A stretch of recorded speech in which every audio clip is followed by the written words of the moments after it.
fucking minute we start this up, the dog wants handshakes. Likely story. Aw. Bobby! Good evening, ladies and gentlemen. Welcome to yet another installment of Livin' Cruddy with Cruddy Joe. I am Joe, and I'm here with the rest of the Get Along gang. We have Gino Geronimo Coffinberry, Christopher Ignatius Stevens, and aesthetically pleasing Jimmy Hansen.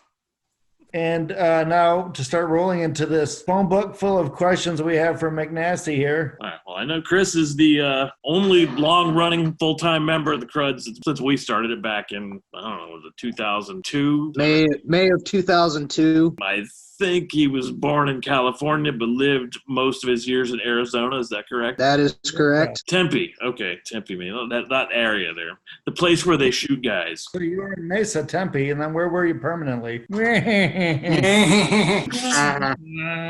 I grew up in Tempe. I worked in Mesa, and then I moved out here to Nashville the summer of 1998. I don't even think I was born yet. Was it much of a culture shock moving out here? Not as much as I thought it was going to be. My observation between here and that part of the Phoenix area is that come July and August, 4 o'clock in the afternoon, when you question whether you're going to survive because it's so fucking hot.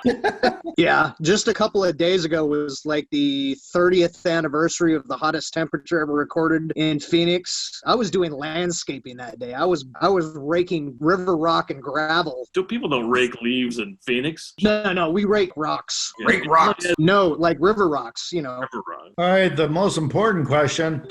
When in Arizona, did you ever run into a tarantula in the wild? A couple of times camping, like doing Cub Scouts, Boy Scout, campouts, that sort of thing. See, I'm terrified of spiders, so that's like a nightmare to me. Scorpions are, no. Did you ever have to fight with a Gila monster? Is it true there's still a tarantula hiding in your beard?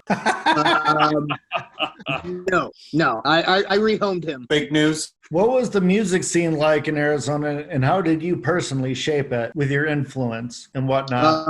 I didn't actually play. I, jammed in, garages and that with, friends, but we never really got a band off the ground or anything like that. So you were in the Gym Blossoms is what you were saying. No. Tid used to sit on the bus bench outside of Long Long's on Mill Avenue because I wasn't old enough to get into the bars, and I would sit on the bus bench outside Long Long's and listen to the Gin Blossom play. Okay, so what is the chief export of Arizona? Tacos? No. Airplane parts. Ooh. Huh.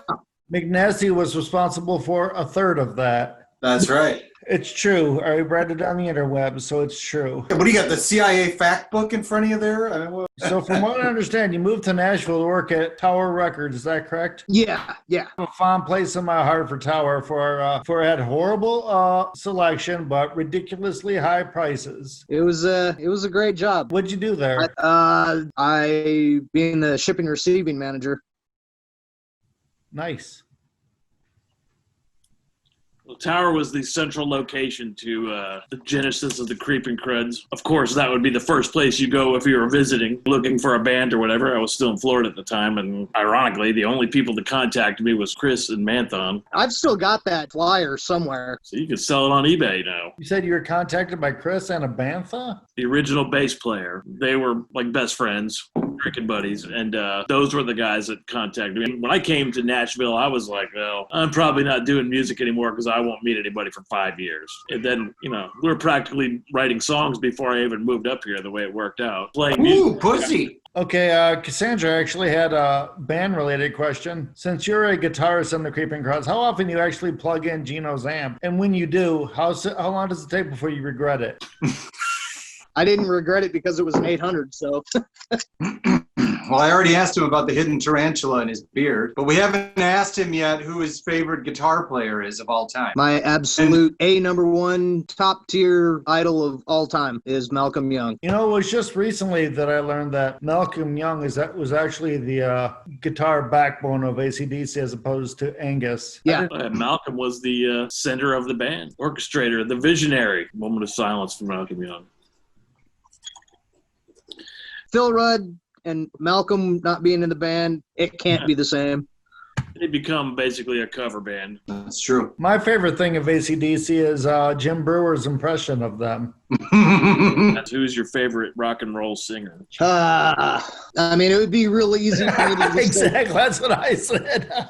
easy for me to say Bon Scott. You know, I don't know that I have a favorite rock and roll singer. You know, Hanson. Hanson's had a profound impact in his short career as the front crud. We should have made this decision eons ago. What grief can you save by making one simple decision? Yeah, right? Well, most importantly, at one point during the Suburban Sasquatch screening, did you decide this is my new favorite movie? That's like the worst movie ever, and it was pretty much decided within like the first two. Like, what the hell is this fucking garbage? I think that movie broke the most people so far. Oh yeah, easily. You know, fun and enjoyment watching really terrible movies. Well, we know what movie you didn't like. What do you recall as being your favorite Cruddy Joe movie so far? Frankenstein versus Dracula, just for the absurdity of it. Good answer. Jimmy got caught. He wasn't attending his own interview the other night when it was airing. That's right. And you got caught by multiple people who pointed out that The Empire Strikes Back is not episode 4. Episode 5. We got several calls from people in their mom's basement. What movie would you like to see shown on the Cruddy Joe show? Joe is no longer on camera. He's Yeah, what happened, Joe? There we go. You want to see the Greasy Strangler again? Maybe like Abbott and Costello meets Frankenstein or Wolfman or whatever, you know? Well, I can assure you there is no movie called Abbott and Costello Meets the Wolfman, but they do meet Frankenstein, and Frankenstein. that's a lot of cat there. That is a lot of cat. 30 pounds of cat. Oh, wait, here's one more. Sorry. Ah! All right. I feel like James came unprepared. No questions. What do you mean? I asked a question. You made up a question about a tarantula in his beard. No, I asked about his favorite guitar player. But do you want to do his favorite number and his favorite color next? When I have more questions, let me pull out my notes here. Oh, shit, I'm out of questions, too. No. What's your favorite breakfast food? Probably sausage biscuits, some hot sauce on them. Oh, yeah. Aren't you going to do some like song lyric quizzes? Oh, yeah, I have my questions for this week.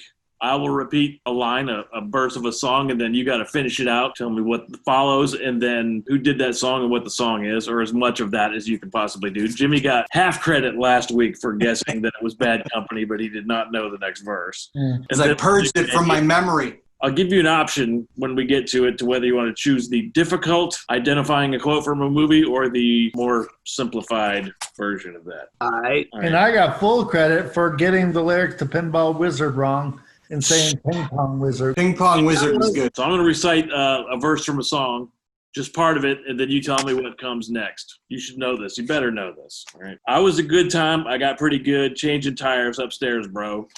I don't know. Say it again. I was a good time. I got pretty good. Changing tires upstairs, bro. I don't know. Bryan Adams. Anybody? I don't know it. When I tell you what the next line is, you'll know it. I shot my mouth off and you showed me what that hole was for. Tattooed Lover Boys, the Pretenders? You don't know. You're going way too obscure on us. That is not obscure. All right, so McNasty gets 0.0 credit. We still have nobody that can get the song. All right, so do you want the easy quote game or the more difficult quote game? This is a line from a movie. You have to name the movie. Well, what's the movie? That's the thing. You got to answer. Judging on the previous question, I'm going to go with easy. Here is the quote. If you get a love letter from me, you're fucked forever. Fight Club. No, and that was the easy one. I'll give you the hard one, and you see if you can put the two together. Same movie, same character. God damn, you're one suave motherfucker. Greasy Strangler? I just know it's an assassin. It's Frank Booth from Blue Velvet. So Chris scores 0.0 this week, but Back, probably going on 15, 16 years ago, you told me that Fight Club was your favorite movie. Is that still the top flick, or has it been displaced by some Star Wars movie? I don't know that I could definitively say that I've got a favorite movie of all time, but certainly Monty Python, the Holy Grail, and Life of Brian, Fight Club, Taxi Driver, and the original Star Wars trilogy. It seemed like you were an angrier person at the time when you told me about Fight Club, and that would make sense. Oh yeah, no, I was definitely an angry, much more angrier individual back then. He liked Fight Club because he wanted to live Fight Club and destroy people in a basement and then not tell anybody about it. Which he may have done and didn't tell us. First rule is you don't talk about it, so there you go. I don't even know what we're talking about. I had questions. I asked them. You told me not to ask him his favorite pizza topping. Favorites is fine. Ask anything. Forget it. Why did Abbott and Costello never meet the Wolfman? Are they just stuck up like that? How many movies were there where Bela Lugosi played Dracula? He knows that. It was Dracula and Son of Dracula, wasn't it? No, thought you were going to get it because we're just talking about it. Son of Dracula was Lon Chaney Jr. Well, I thought for sure it was Dracula Checks In was the other one. Yeah, that was the third one. They were working on it. This is what we're giving away currently. If you win stuff on the Cruddy Joe show, win a Cruddy Joe shirt if you're the right size. Ah, damn, I should have worn my Cruddy Joe shirt. Yeah, you jerk. My damn beer's empty. This week, we're going back to Friday. We're going back to Fridays. We're going back to Friday this week because we're showing Return of the Living Dead. Woohoo! Facebook will not let the Creeping Cruds post 3/4 of our catalog, even though we own it. And in the Return of the Living Dead, there is a little bit of the same thing going on. But because it's July 3rd, and that's the day everybody watches Return of the Living Dead, we substituted a little bit of music in the movie just so there wouldn't be giant blank spots in there with nothing at all. So rather than getting upset, it doesn't have the music that you know and love. It's just been substituted. We're talking about maybe a minute and 30 seconds worth of content. Yeah, if Return of the Living Dead didn't work out, we were going to show Dirt Pipe milkshakes. John Paul Jones made me tea. I spent time backstage hanging out with John Paul Jones and his band drinking tea before a show at 328 years ago. You guys want to see Boomer? We haven't seen Boomer in a while. There he is. There he is. Why did my hair disappear? I ask myself that every day. Look at me. I'm Cruddy Joe. So you're the boss, right? Are you a dick? He asked if you're a dick. Oh, yeah, definitely. Yeah. That's what these guys say about me all the time. Only behind your back, though. Yeah. Hey, McNasty, thanks for coming on and talking to us. We love you, buddy. And yeah, fuck you, man. I was afraid if we fucked with him too much, he'd get short with me. No, I was going to ask if there were any hard feelings when you left Tempe and quit the Lollipop Guild to come out here. I was going to ask if Frosted Lucky Charms really are magically delicious. You know what? They are truly magically delicious. Fuck off. Oh, shit, man. I am new. Tell me when's Gene going to reopen the Cruds? This is getting a little crazy, isn't it? Okay, a lot of people don't know that Chris is actually a two-time Taekwondo state champion, so I wanted to thank him for taking time out from his training regiment to come talk to us. For Mr. Furley, who didn't show up tonight, that fucker, tune in next week for more food, folks, and fun. I'm Cruddy Joe. Good night.